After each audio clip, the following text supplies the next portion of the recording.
Assalamualaikum warahmatullahi taala wabarakatuh. Kembali lagi ke YouTube channel gue Mapit 18 Junior. Dan hari ini gue tayang lagi. Apa kabar kalian semua? Semoga selalu diberikan kesehatan, keselamatan, dan kekuatan. Dan hari ini gue tayang lagi. Kita akan ngebahas daripada motor Kawasaki Ninja E1 yang menarik untuk kita bahas karena jarang-jarang ya kalau menurut gue Kawasaki Ninja itu memakai motor listrik ya.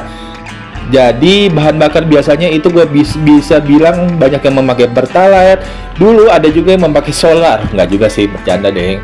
Biasanya ada yang pakai premium ya, premium Pertamax. Tapi sekarang udah banyak yang nggak ada. Jadi gue agak sedikit excited dan sedikit jujur agak kaget ya. Karena motor ini adalah motor yang memakai bahan bakar listrik. Dan ngecasnya itu mungkin seru juga ya, karena dia memiliki motor yang cukup lucu karena memakai listrik. Dan motor Kawasaki ini adalah motor yang dipakai oleh para rider pada saat motor GP ya, GP1. Jadi menarik untuk kita ulas berapa harganya, berapa kelebihan kekurangannya, dan apa saja yang diberikan daripada Kawasaki Ninja E1 ini. Tapi guys, sebelumnya jangan lupa klik tombol subscribe, karena tombol subscribe itu gratis dan tombol subscribe akan memberikan sesuatu yang terbaru untuk kalian semua. Kenapa? Karena ada hal-hal yang mungkin ada yang mau beli motor atau yang mau beli mobil, boleh bisa kecek dulu untuk melihat spesifikasi dan harga-harga daripada motor dan mobil ini sendiri. Oke? Jangan tidak perlu berlama-lama, maksudnya jangan perlu berlama-lama. Nah, kita akan ngebahas dari Kawasaki Ninja E1 ini dan kelebihan dan kekurangannya sendiri.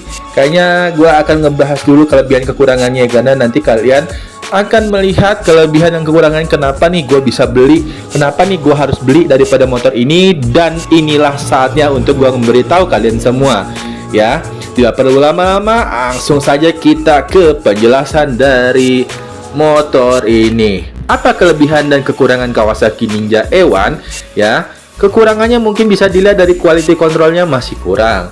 Servo saya pada saat itu bunyi tek-tek di roda belakang sepertinya miring, tidak center. Dan baru berapa hari dibeli sudah di towing balik.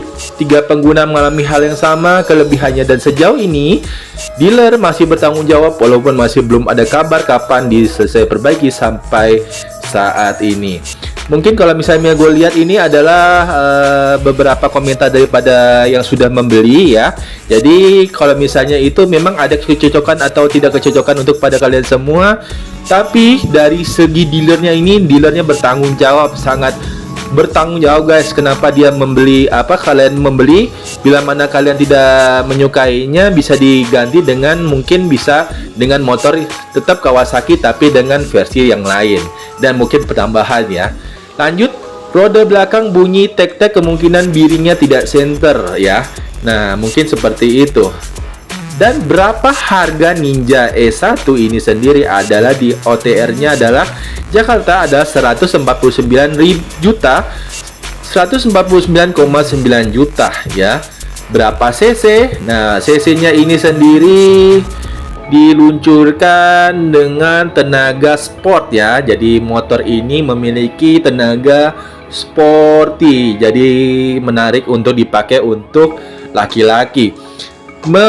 Selesai melantai di ajang Japan Mobility Show, Kawasaki Indonesia akhirnya memboyong Ninja E1 dan ZE1 ke tanah air. Nanti kita juga bahas Ninja ZE1-nya ya guys. Keduanya resmi dijual dengan harga 149,9 juta untuk model full fairing dan 146,9 juta buat versi naked bike. Unit anyar didatangkan langsung dari Jepang alias berstatus CBU, completely booked up ya. Mengusung tagline Spark a New Era, keduanya dirancang sebagai sepeda motor listrik bergenre sport yang setara dengan mesin pembakar internal 1 silinder 125 cc. Masing-masing menawarkan gaya yang menarik dilengkapi dengan warna dan grafis sesuai kendaraan masa depan karena memakai bahan bakar listrik. Ye, enggak sih? Ye. Dilengkapi pula dengan sejumlah fitur utilitas yang dipadu performa sporty. Sebagai pabrikan motor Jepang sendiri yang pertama di Indonesia memperkenalkan motor listrik dengan genre sport, kedua unit ini bisa memberikan idola dan harapan baru bagi Kawasaki sendiri lover. Kawasaki lover, pecinta Kawasaki maksudnya. KMI terus berusaha memberikan sajian inovatif serta menarik perhatian untuk Kawasaki lovers dan motorcycle enthusiast di tanah air. Menurut kata si Head Sales Promotion PT kami, yaitu Michelle C. Tanahadi, kendaraan listrik jalan pertama Kawasaki ditenagai motor listrik compact Brussels yang menawarkan akselerasi off the line yang kuat dan respon low end.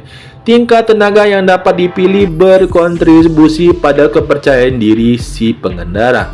Kekuatan Ninja dan ZEF ini cuma setara motor bensin 125 cc dan tenaga maksimalnya hanya 90 kW atau 12 PS dari 2600 dan 4000 rpm. Kemudian torsi puncaknya adalah 40,5 Nm, 4,1 kgf.m. Sejak 0 sampai 1600 rpm, kecepatan bervariasi tergantung mode dijalankan. Terdapat dua pengaturan mode, Eco dan Road. Ia juga memiliki fitur yaitu namanya e-boost, electronic boost. Namun untuk mencegah panas berlebih, pengoperasian dibatasi hingga 15 detik. Saat diaktifkan, akselerasi menjadi lebih kuat ketika throttle diputar. Seketika kecepatan meningkat ketika semua kondisi telah terpenuhi. Indikator e-boost di tampilan instrumen akan berwarna abu-abu agar menunjukkan kesiapan tancap gas, gaspol, gaspol, gas. Buat mode maksudnya saking semangatnya, buat mode Eco Speed untuk Ninja E1 atau Electronic 1 dibatasi hingga 64 km/h atau 75 km/h with e-boost. Sedang ZE1 ini sendiri sebesar 62 km/h atau 72 km/h with e-boost. Lalu gaya berkendara road Ninja E bisa capai 88 km/h, 105 km with e-boost. Sementara ZE1 mencapai 85 km/h atau 101 km/h with e-boost.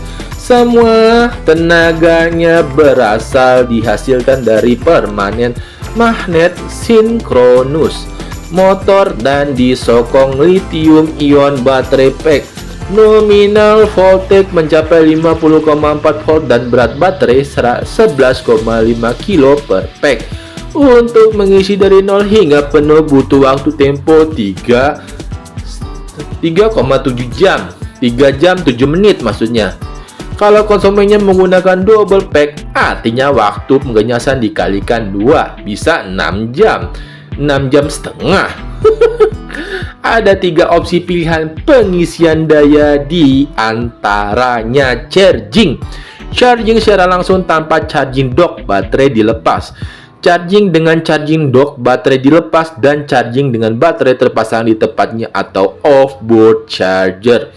Sebagai pengganti tangki bahan bakar, masing-masing unit dilengkapi dengan box penyimpanan berkapasitas 5 liter.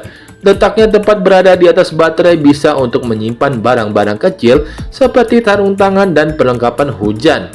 Ia juga punya wall mount atau with reverse. Opsi nyaman ini membantu bermanuver di tempat parkir. Saat diaktifkan, membuka throttle akan menggerakkan motor ke depan dengan kecepatan sangat rendah. Menutup throttle melewati titik 0 akan menggerakkan sepeda secara mundur. Kemudian telah dibekali sistem regeneratif saat pengendara melepaskan throttle, energi perlambatan didaur ulang kembali ke baterai. Hal ini berkontribusi pada jangkauan jelajah yang lebih panjang. Lalu terpasang layar TFT 4.3 inci color instrumen. Di dalamnya sudah ada smartphone connectivity menggunakan aplikasi radiologi Sejumlah fungsi instrumen dapat diakses informasi kendaraan seperti odometer, pengukur bahan bakar, jadwal perawatan, dapat dilihat di ponsel saat Anda terhubung, pemberitahuan telepon, panggilan, pesan, dan tampilkan panel instrumen. Oke, mungkin itu saja yang bisa gue sampaikan kepada kalian semua. Untuk subscriber M18 Junior, jangan lupa like, komen, dan subscribe untuk mendukung channel video YouTube ini. Gue M18 Junior pamit ya. Jangan lupa, terima kasih sebelumnya. See you next video. Tetap semangat untuk menjalani hidup. Assalamualaikum warahmatullahi wabarakatuh.